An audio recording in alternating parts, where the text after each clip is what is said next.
এত বড় দুশ্মনের প্রতি যদি তার এত মায়া হয়, মহব্বত হয়, দুশ্মনের প্রতি যদি এত ভালোবাসা হয় রে, তাহলে এই লোকটার বন্ধুর জন্য কত মায়া। 1000 মুনাফিক বলে দুশ্মনের প্রতি আব্দুল্লাহর পুত্র মুহাম্মদের কত মায়া। দুশ্মনের প্রতি যদি এত মায়া হয়, তার বন্ধু যদি হয়ে যাই, বলো না কতটা মায়া মহব্বত করবে। যার বিরোধিতা করলো তার মুখে তুতু লাগা দে রে, নিজের জামাটা খুলে তারে কাপন পরায়া দে। এই লোকের বিরোধিতাটা জীবনভর করলাম। 1000 মুনাফিক আসছিল জানাজা দেখার জন্য। 1000 মুনাফিক দৌড়াইয়া রাসূলের কাছে গেল, গিয়া বলে, গো নবীজি, অন্যায় করে ফেলেছি, অপরাধ করে ফেলেছি, জীবনটা বড়, আপনি নবীর বিরোধিতা করলাম, আপনাকে মারার জন্য ষড়যন্ত্র করলাম। এর নেতৃত্ব দিছে যে মারা গেল আব্দুল্লাহ ইবনে উবাই ইবনে সুলুল, আমাদের নেতা আজকে মারা গেছে। এই নেতার নেতৃত্বে আপনার বিরোধিতা করলাম, মারার জন্য ষড়যন্ত্র করলাম, কিন্তু আজকে আপনার আখলাক আর চরিত্র দেখে পাগল হয়ে গেলাম। এমন ভালো মানুষ কোনদিন মানুষের ক্ষতি করতে পারে না। আপনি আল্লাহর পয়গম্বর, এর মধ্যে কোনো সন্দেহ নাই। আজকে আমরা বুঝতে পারছি, তাই আর ভুলে থাকতে চাই না। পড়ায়া দেন লা ইলাহা ইল্লাল্লাহু মুহাম্মাদুর রাসূলুল্লাহ সাল্লাল্লাহু আলাইহি ওয়াসাল্লাম। যুবক বাপ, একজন মুনাফিক মারা গেল, একজন মুনাফিক মারা গেল। বলো না কত হাজার মুনাফিক কালেমা পড়ল। আর জুড়ে আপনারা কি বিরক্ত লাগতেছে? আওয়াজে বোঝা যায় কি বিরক্ত আমার প্রতি। সেটা দিতাম। যুবক বাপ, কথাগুলি দিলের কান লাগায় শুনেন। মারা গেল একটা মুনাফিক, কিন্তু কালেমা তো পড়ল 1000 মুনাফিক। সুবহানাল্লাহ। বলুন তো কিসের কারণে? নবীজির আখলাক দেখা। সুবহানাল্লাহ। কথা কর না, নবীর কি দেখা? আজিম ছিল চরিত্র। কি ছিল? আজিম চরিত্র ছিল। ওয়া ইন্নাকা লাআলা খুলুকিন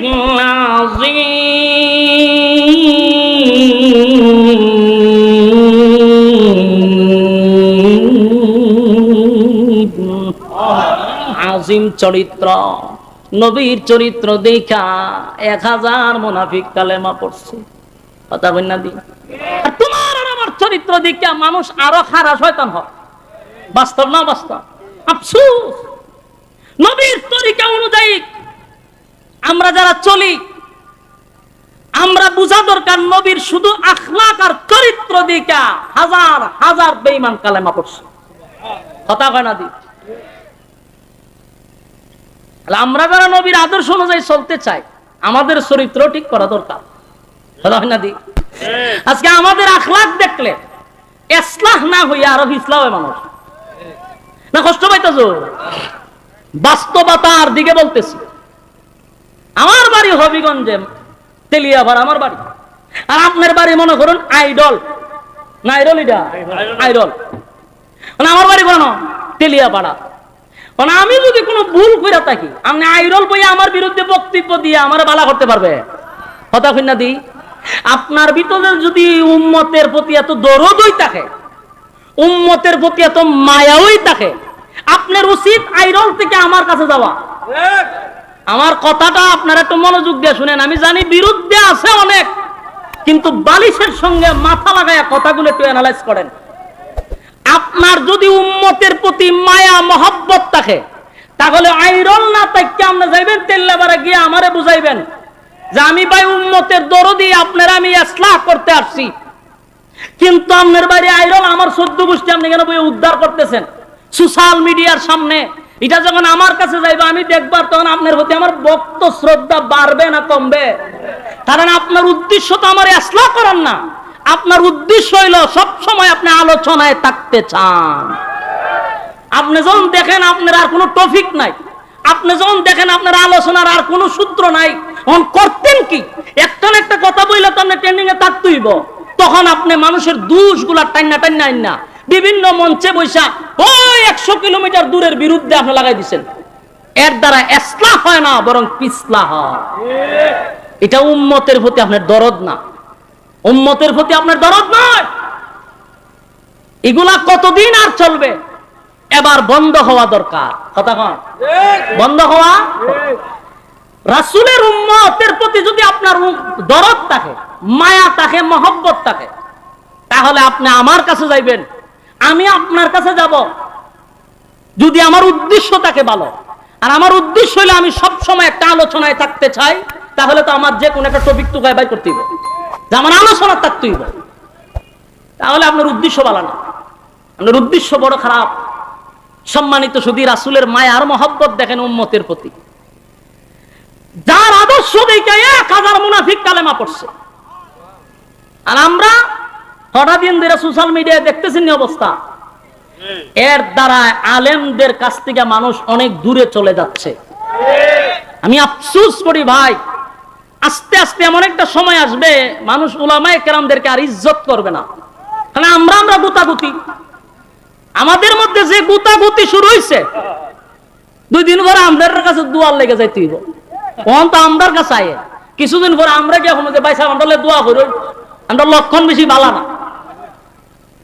ফান থেকে চুন ফললো খামড়াই দিলা কে রে ভাই, তোমার ভিতরে যদি দরদ থাকে তুমি পার্সোনাল নাম্বারে ফোন দাও। গত কিছুদিন ধরে দেখতে যে আমার একটা সঙ্গীত এখনো বাইরেছে না, এখনো এটা রিলিজই হয় নাই, যা শুধু আমি রেকর্ড করতাম গেলাম। এটা 30 সেকেন্ডের ভিডিওটা সারা হয়েছে, এটা নিয়েও সমালোচনা শুরু করে দিছে, এখনো রিলিজই হয়েছে না। কেন? তোমার আর অন্য কোনো আলোচনা নাই? সারাটা দিন বইয়া খালি খার কোন দোষ আছে এটি বইয়ে বইয়ে নোট করে ডায়েরিতে।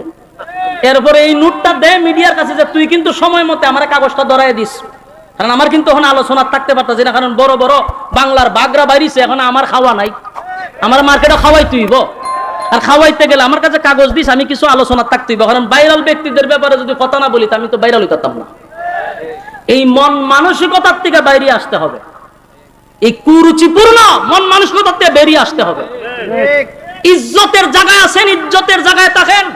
একটা সময় মানুষ মাথা, বাংলাদেশের মানুষ যত চিনেন, সম্মান দিতে দিতে আসমানও তুলে, আবার জুতা দা পিডায় আমনি সালামায়। এটা বাংলাদেশ, কথা কই না দি। আমরা বাংলাদেশে একজন বক্তা আছে শায়েখ আহমদুল্লাহর সাথে যে লাগছে, এখন তারে কিন্তু আমরাই উপরে উঠাইছি। এখন আমরা এবার নিচে লামাইতেছি, কেড়ে কত আবেগ কেড়ে আপনারা। উড়াইবার সময় স্মরণ থাকে না, লামাইবার সময় মেরা স্মরণ থাকে না।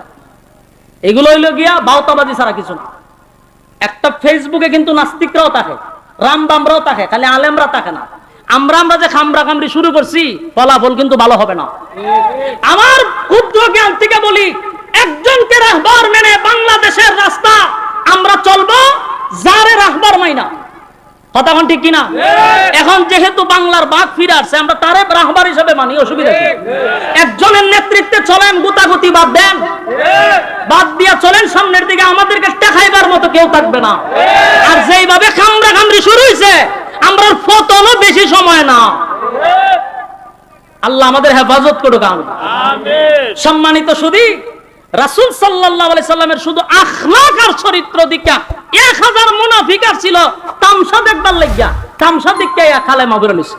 সুবহানাল্লাহ, এটা আদর্শ, রাসূলের আদর্শ ছিল এটা। তো এখন মুনাফিকরা কালেমা পড়ছে, তখন সবাই খুশি না? কথা কই না দি? জানাজার মাঠে সবাই খুশি, কয় হাই সব বনাই 1000 মুনাফিক কালেমা পড়ছে, সবাই খুশি। কিন্তু একজন মানুষ আরো রাগে রাগান্বিত হইছে, উনি হলেন হযরত ওমর। উনি রাগ হইল কেন? উনার রাগটা আরো বাড়ছে। কেন বাড়ছে? যে এতক্ষণ রাসূল আমাকে বলছে যে আয়াতের মধ্যে আল্লাহ বলছে শুধু দোয়া নিষেধ করছে, কিন্তু জানাজার কথা তো নিষেধ করে নাই। কিন্তু রাসূল তখন স্পষ্ট হয়ে গেছে, যার কর্মীরা নিজেই বলছে যে হে আমাদের নেতা ছিল, যার কর্মীরা কি বলছে, সে আমাদের নেতা ছিল, তার নেতৃত্বে আপনার বিরোধিতা করছে, ইসলামের 12টা বাজাইছে। তো রাসূল তখন ক্লিয়ার হয়েছে, কথা হয় না দি? এখন কেন জানাজা পড়াবে? কথাটা বুঝতেছেন না? হযরত ওমরের যুক্তি আছে না নাই? এখন তো রাসূল বুঝতে পারছে যে সে টাক্কা মুনাফিক, কারণ তার কর্মীরা বলছে তার নেতৃত্বে আমরা ইসলামের ক্ষতি করছি। এখন কেন আবার রাসূল জানাজা পড়াবে? হযরত ওমরের রাগ কমছে না। ওমর বারবার আসমানের দিকে তাকায়, আল্লাহ আল্লাহ, তাড়াতাড়ি আয়াত পাঠিয়ে দেন। আর রাসূলের সিদ্ধান্ত হলো জানাজা আমি পড়াবো। রাসূল জানাজা পড়াইবার লাগা জানাজার মুসল্লায় চলে গেছে। এমন কি রাসূল জানাজা পড়াইও লাইছে। কথা বুঝতেছেন? জানাজা শেষ, সবাই খুশি। উমরের মনে অনেক কষ্ট, মনের কষ্ট নিয়ে বসে রয়েছে। কিছুক্ষণ পরে রাসূল হযরত উমর তাকায়া দেখে আল্লাহর রাসূল জানাজা শেষ হয়েছে, ভালো কথা। এখন লাশের পিছনে পিছনে রাসূল হাইটা কবরস্থানে যাইতেছে। এটা দেখতে উমরের মেজাজ আরো গরম হয়েছে। উমরের কত হলো জানাজা আপনি পড়াইছেন তো শেষ, এখন আবার গুরুস্থানে যান কেন? নিশ্চয়ই আপনি এর জন্য দোয়া করবেন। তাহলে এই আয়াত তো কেন আছে? ইস্তাগফির লাহুম আও লা তাস্তাগফির লাহুম ইন তাস্তাগফির লাহুম ৭০ মাররাতান ফালান ইয়াগফিরাল্লাহু লাহুম যালিকা বিআন্নাহুম কাফারু বিল্লাহি ওয়া রাসূলিহি ওয়াল্লাহু আ'লাম। এই ওয়া রাসূলি এখান পর্যন্ত আল্লাহ বলছেন যে আপনি নবী যদি ইস্তাগফির লাহুম আও লা তাস্তাগফির লাহুম, আপনি নবী যদি ৭০ বারের দোয়া করেন, আমি মুনাফিকের জন্য দোয়া কবুল করব না। তাহলে এখন উমরের কথা হলো দোয়ার কথা না, আপনি কইছেন যে দোয়ার কথা আছে, নামাজের কথা নাই। কবরস্থানে যেহেতু আপনি যাইতেছেন, তাহলে নিশ্চয়ই আপনি দোয়া করবেন। কথা হয় না? হযরত উমর এখন আরো রাগ হচ্ছে। রাগ হইয়া এখন তো উমর লাল হয়ে গেছে। বারবার বলতেছে আল্লাহ আপনি আয়াত নাযিল করে আগে রাসূলকে জানাই দিবেন, দোয়া করলে কবুল হবে না। রাসূল তো এখন কবরস্থানে গেছে, দোয়া করবে। হযরত উমর পেরেশান। রাসূল সাল্লাল্লাহু আলাইহি সাল্লাম যখন মুনাফিকের দাফন কাফন হইল, এবার রাসূল 2 হাত উত্তোলন করবে মুনাফিকের জন্য দোয়া করার জন্য।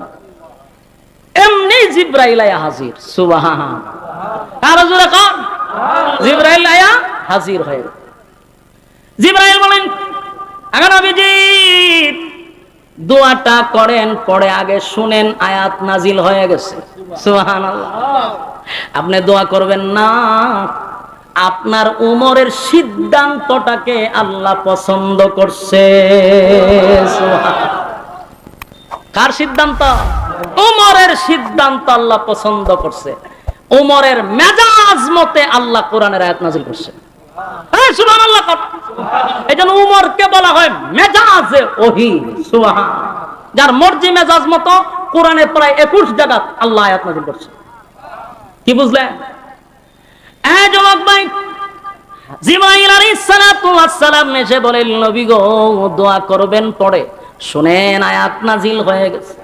আপনার ওমরের সিদ্ধান্তটাই হলো চূড়ান্ত সিদ্ধান্ত। আপনার ওমরের সিদ্ধান্তটা আল্লাহ বড় পছন্দ করছে। আগে নবীজি আয়াত কারিমা নাযিল করে আল্লাহ জানায়া দেয় ওয়ালা তুসাল্লি আলা আহাদিম মিনহুম মাতা আবাদা ওয়ালা তাকুম আলা কবরি। এখান পর্যন্ত আল্লাহ বলেন ওয়ালা তুসাল্লি আলা আহাদিম মিনহুম মাতা আবাদা ওয়ালা তাকুম আলা কবরি। নেক্সট টাইমে, পরবর্তীতে, ভবিষ্যতে আপনি আর কোন মুনাফিকের জানাজা পড়বেন না। এই মিয়া কিছু বুঝছেন না আপনারা? কিতাব বুঝছো? আয়াত উমরের মেজাজ মতো হইছে নি?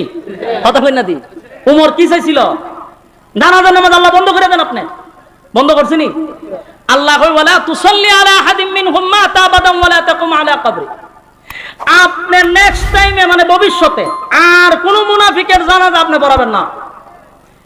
এরপরে এখানেই শেষ না। ওয়ালা তুসাল্লি আলা আহাদিম মিনহুম মাতা আবাদা ওয়ালা তাকুম আলা কবরি। এরপর আল্লাহ বলেন কবরের সামনে দাঁড়াইয়া মুনাজাত করবেন না। কথা কই না দি? উমরের মেজাজ মতো হইছে নি? উমর চাইছিল কি? আল্লাহ দিছে কি? উমর যা চাইছিল আল্লাহ এই অনুযায়ী আয়াত নাযিল করছে। আল্লাহ বলেন ওয়ালা তুসাল্লি আলা আহাদিম মিনহুম মাতা আবাদা ওয়ালা তাকুম আলা কবরি। নবী গো ভবিষ্যতে আপনার কোনদিন মুনাফিকের জানাজা পড়বেন না। এমন কি মুনাফিকের কবরের সামনে দাঁড়াইয়া আপনি নবী দোয়া করবেন না। তাহলে আয়াত নাজিল করে দিল, আল্লাহ নামাজ নিষেধ করে দিল। এখন এর সময় যেহেতু কম, একবারের টাইম শেষ, এখন সংক্ষিপ্ত আকারে একটু বোঝানোর দরকার। আয়াত তো নাজিল হয়ে গেল, কিন্তু প্রশ্ন একটা থেকেই গেল, আয়াতটা যে নাজিল হয়েছে এটা কিন্তু মুনাফিকের জানাজা পড়ার পরে নাজিল হয়েছে। কথা হয় না দি? এই আয়াতটা যদি জানাজার আগে নাজিল হইতো তাহলে মুনাফিকের জানাজা আর পড়ানো হতো না। কথা হয় না দি? কিন্তু আয়াতটা কখন নাজিল হলো? মুনাফিকের জানাজা কমপ্লিট হয়ে গেল, আল্লাহ রাব্বুল আলামিন তখন আয়াতটাও নাজিল করলো। একটা প্রশ্ন থেকে যায়, কেন রে এই আয়াতটা আল্লাহ আগে নাজিল করলো না, আয়াতটা কেন পরে নাজিল করলো? এখানে প্রশ্ন। কথা কোন ঠিক? এই প্রশ্নের জবাব মুফাসসিরিনে কেরাম উল্লেখ করেছেন যে কেন আল্লাহ পরে নাজিল করলেন, আগে কেন নাজিল করলেন না। তার এক নাম্বার কারণ হলো আল্লাহর নবীর কথার বড় দাম, বড় দাম। সুবহানাল্লাহ। এই যুবক বাপ, যে সময় আব্দুল্লাহ ইবনে উবাই ইবনে সুলুল মারা গেল, আব্দুল্লাহ ইবনে উবাই ইবনে সুলুলের ছেলে যখন নবীর কাছে গিয়া বলছে, নবী গো, আমার আব্বা মারা গেছে, আপনি নবী যদি জানাজা পড়ায়া দেন তাহলে আমার দিলটা সাক্ষী দেয় আমার আব্বারে আমার আল্লাহ মাফ করে দিবে। কথা কোন ঠিক? এই আদা শ্রেণী রাসূল কি বলছে? আমি জানাজা পড়ায়া দিলে যদি তোমার আব্বারে আমার আল্লাহ মাফ করে দেয় তাহলে আমি জানাজা পড়ায়া দিব। কথা কোন?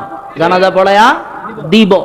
এই যে রাসূল বলছে জানাজা পড়ায়া দিব, এবং আব্দুল্লাহ করছে কি, পুরা মদিনায় এটা ভাইরাল করে দিছে যে আমার বাপের জানাজা রাসূল পড়াবে বলে। সবাই শুনছে, রাসূলও বলছে।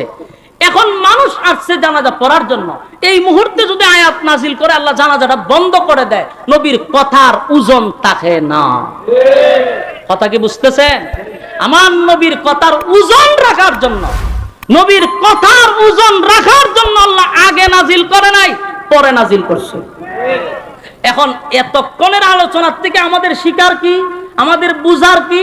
এখানে সংক্ষেপে বলি, এতক্ষণের আলোচনার থেকে বুঝতে তো হবে কেন এই আলোচনাটা করলেন। এর এক নাম্বার কথা হলো, নবী যেই জায়গায় মুনাফিকের মুখে থুথু লাগাইয়া দিল, নবী যেখানে তার জুব্বা খুলে কাফন পরাইয়া দিল, এরপরও কি লোকটা জান্নাতে যাইতে পারছে? কথা কই না দি? কথা কয় না। তাহলে নবীর তুতু লাগায়া দিল, জান্নাতি হওয়া যায় না। নবীর পরনের জুব্বা পরাইয়া দিল, জান্নাতি হওয়া যায় না যতক্ষণ না পর্যন্ত নবীর তরিকা অনুযায়ী, আল্লাহর হুকুম অনুযায়ী জীবন যাপন না করবে। নবীর ইতাআত করতে হবে। শুধু লম্বা লম্বা ডায়লগ দিয়ে চলবে না। শুধু লম্বা লম্বা ডায়লগ দিয়া দিয়া নবীর আশেক আশেক কইয়া লাফাইলেই জান্নাত পাওয়া যায় না। এর বাস্তব প্রমাণ আব্দুল্লাহ ইবনে উবাই ইবনে সুলুলের জানাজায় রাসূল থুতু লাগাইছেন, রাসূলের জুব্বা পরাইয়া দিছে, এরপর আব্দুল্লাহ ইবনে উবাই ইবনে সুলুল জাহান্নামের নিকৃষ্ট জায়গায় থাকবে। বোঝা গেল নবী থুতু লাগাইয়া দিল কাম হবে না, নবীর জুব্বা পরল কাম হবে না, যদি নবীর তরিকা অনুযায়ী না চলে। কথা কয় না। আশিকে রাসূল বইলা লাফালাফি করলে কাজ হবে না, আশিকে রাসূল বইলা স্লোগান দিলে হবে না, আশিকে রাসূল বইলা রাজপথে আন্দোলন করলে চলবে না, যদি নবীর তরিকা অনুযায়ী জীবন যাপন না করে। কথা কোন ঠিক? সম্মানিত শুধু আমাদের দেশে হুসুডে বাঙালি শুধু লাফায় বেশি, বুঝে কম। লাফায় বেশি, বুঝে কম। আবু লাহাব, আবু তালেব রাসূলের চাচা, রাসূলের জন্য জীবন দিতে প্রস্তুত ছিল। 50টা বছর রাসূলকে লালন পালন করলো, এরপর আবু তালেব জান্নাতে যেতে পারলো না, কারণ নবীর তরিকা অনুযায়ী জীবন যাপন না করার জন্য। ভালোবাসা কি কোনো কম ছিল? বরং সারা পৃথিবীর সমস্ত আশিকে রাসূলকে এক পাল্লায় তুললে আবু তালেবের একদিনের ভালোবাসার সমান হবে না। এজন্য আমাদের এই বক্তব্য থেকে শিখতে হবে যে এক নাম্বার হল আল্লাহর হুকুম আর নবীর তরিকা অনুযায়ী জীবন যাপন করতে হবে। কারা কারা করবেন হাত তুলে দেখায়া দেন। লিল্লাহে তাকবীর, লিল্লাহে তাকবীর। পারবো তো ইনশাআল্লাহ? এই ওয়াদা করেন, পাক্কা ওয়াদা। কার তরিকায় চলবেন? রাসূলের তরিকায় চলবো ইনশাআল্লাহ। আল্লাহ কবুল করুক, সকলে বলে আমিন। সম্মানিত সুধী, আজকের এই ভাই আমনে তো আমার মহব্বতের মানুষ, বুঝুন না আমনে কিরামান কাতিবিনদের সামনে দেখতে জন্য এখানে সবাই আমার শুভাকাঙ্ক্ষী না। এতক্ষণ যে আলোচনা করছি আমি, এই আলোচনা না গিয়া যখন আপনারা যে আবদার দিচ্ছেন এই আবদার যদি করি তাহলে সুরা আলোচনা বাদ দিহান সাইরা দিব। আর কিছু টপিক ওয়ালারা খবর দেখছো নি, হেতো ওয়াজ করে না খালি আজান দেয়। অথচ এতক্ষণ যে ওয়াজ করছি এটার কোনো দাম নাই, কিন্তু এইটা পাইছে ওয়াজ করে না আজান দেয়। এই জন্য এইগুলো আবদার করেন না, এগুলার কারণে আমার উপরে বহুত তুফান জ্বর গেছে। আবদার এগুলো আবদার করা যাবে না। ইনশাআল্লাহ সঙ্গীত আচ্ছা, আমাদের মুস্তাক ফৈজি সাহেব আইসা পড়ছে, মজা তো শুরু হইব নি আইলে পড়ে, আসাইতে আসাইতে মুতাইতে পারে, খুব মজার মানুষ। আল্লাহ তাআলা আমার এই হযরতের হায়াতে আমলে বরকত দান করুক, আমিন। আচ্ছা, এখন আজান টাজান ইতা কইেন না, কোনো সময় একটা সঙ্গীত আমি শুনাই। আর আমার তো ইনশাআল্লাহ একটা সঙ্গীত আসতেছে, ইনশাআল্লাহ আপনারা চোখ রাখবেন। আপনাদের সঙ্গীত ইনশাআল্লাহ আসতেছে, শোনাবো ইনশাআল্লাহ। এখন একটা সঙ্গীত আমরা গাই, আমার সাথে আওয়াজ দিতেই হবে। হ্যাঁ, কথা বলেন না দি, আওয়াজ দিতেই হবে, আওয়াজ পারবো তো ইনশাআল্লাহ। হ্যাঁ, কিতা কেতাম বলছে, আওয়াজ দিবেন নি? পুরান একটা সঙ্গীত আওয়াজ দিতেই হবে, গুরুস্থানের সঙ্গীত হয় না, আওয়াজ দিতেই, আওয়াজ দিবেন ইনশাআল্লাহ। সত্যের পক্ষে গান গাই বলে আমি বিদ্রোহী, সত্যের পথে ডাকি বলে আমি বিপ্লবী। সত্যের পক্ষে গান গাই বলে আমি বিদ্রোহী, সত্যের পথে ডাকি বলে আমি বিপ্লবী। কোরআনের কথা বলি তাই বলে আমাকে মৌলবাদী, জিহাদের কথা বলি তাই বলে আমাকে জঙ্গিবাদী।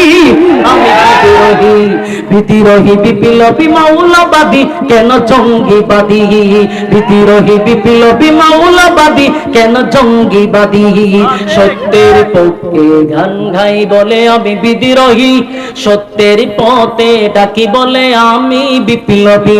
কোরআনের কথা বলি তাই বলে আমাকে মৌলবাদী, কোরআনের কথা বলি তাই বলে আমাকে মৌলবাদী। জিহাদের কথা বলি তাই বলে আমাকে জঙ্গিবাদী। আমি বিদ্রোহী, ঠিক না? বিদ্রোহী বিপ্লবী মৌলবাদী, কেন জঙ্গিবাদী? বিদ্রোহী বিপ্লবী মৌলবাদী, কেন জঙ্গিবাদী? জন্মের পরে কানে আজান কি দেইনি, তুমি মৌলবাদী ছাড়া হওনি। জন্মের পরে কানে আজান কি দেইনি, তুমি মৌলবাদী ছাড়া হওনি। তবে মরণের পরে জানাজা পড়াবে, তবে মরণের পরে জানাজা পড়াবে, তখন কোথায় পালিয়ে যাবি? বিদ্রোহী বিপ্লবী মৌলবাদী, কেন জঙ্গিবাদী? বিদ্রোহী বিপ্লবী মৌলবাদী, কেন জঙ্গিবাদী? কি মনে করে ওই হলমান, দাড়ি টুপি দেখলেই তালেবান? কি মনে করে ওই হলমান, দাড়ি টুপি দেখলেই তালেবান? তবে সিংহের চেয়েও বেশি ভয় পায়, তবে সিংহের চেয়েও বেশি ভয় পায় মাথায় পাগড়ি দেখে যদি বিদ্রোহী। বিদ্রোহী বিপ্লবী মৌলবাদী, কেন জঙ্গিবাদী? বিদ্রোহী বিপ্লবী মৌলবাদী, কেন জঙ্গিবাদী? কথা কোন ঠিক নেই। বেহায়া নারীর ওই কেমন কথা, ইসলাম মানে ওদের মাথা ব্যথা।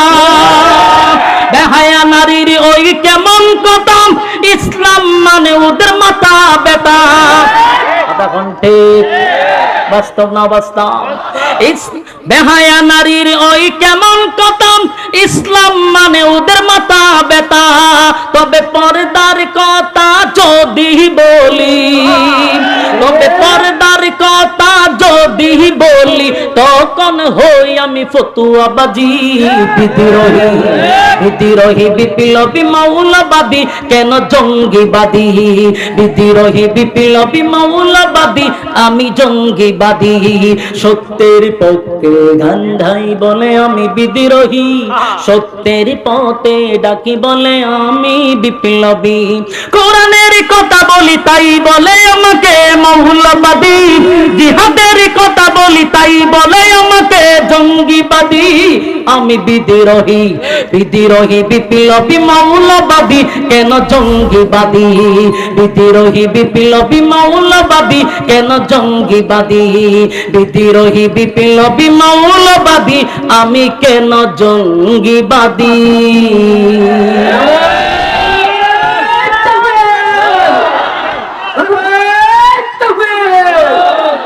আল্লাহ সবাইকে কবুল করুক, আমিন। আমার মাদ্রাসার জন্য একটু দোয়া করবেন, আমার মাদ্রাসাটা একটু সুযোগ পেলে দেখতে আসবেন। সবার কাছে দোয়া চেয়ে নিচ্ছি। আসসালামু আলাইকুম।